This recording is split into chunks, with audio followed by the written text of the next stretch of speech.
একা একা আসছিলাম এই চণ্ডীতলার মোড়টায়, বিজেপির লোকেরা চিৎকার করে গালাগাল দিয়ে মাথায় দূর থেকে ঢিলকি বল বড় ইউজ বল ছুঁড়েছে। আমি বুঝতে পারছি না, আমার মাথা দিয়ে রক্ত বেরোচ্ছে।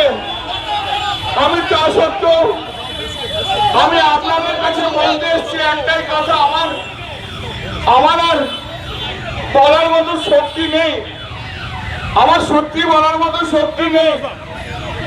আপনারা বাংলার মানুষ, আপনারা চণ্ডীতলার মানুষ, আপনারাই বিচার করবেন যে এই যে গুন্ডাগর্দি করছে, এই যে এমপিদের দিয়ে মারছে, এটা কি ঠিক হচ্ছে? এখানে কোনো জনরোষ টনরোষ নেই।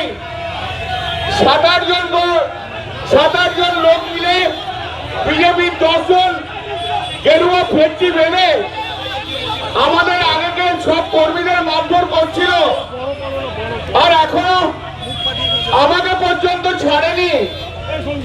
কৌশিকের মুখ ফাটিয়ে দিয়েছে।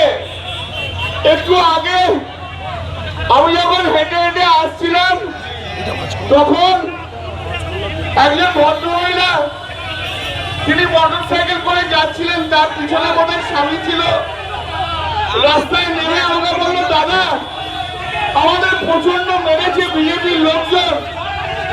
সারা পশ্চিমবাংলায় যেভাবে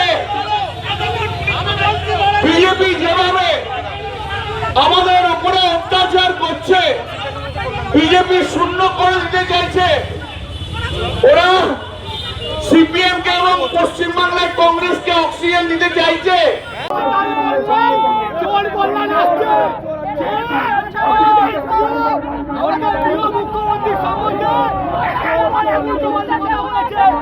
চণ্ডীতলার মাটিতে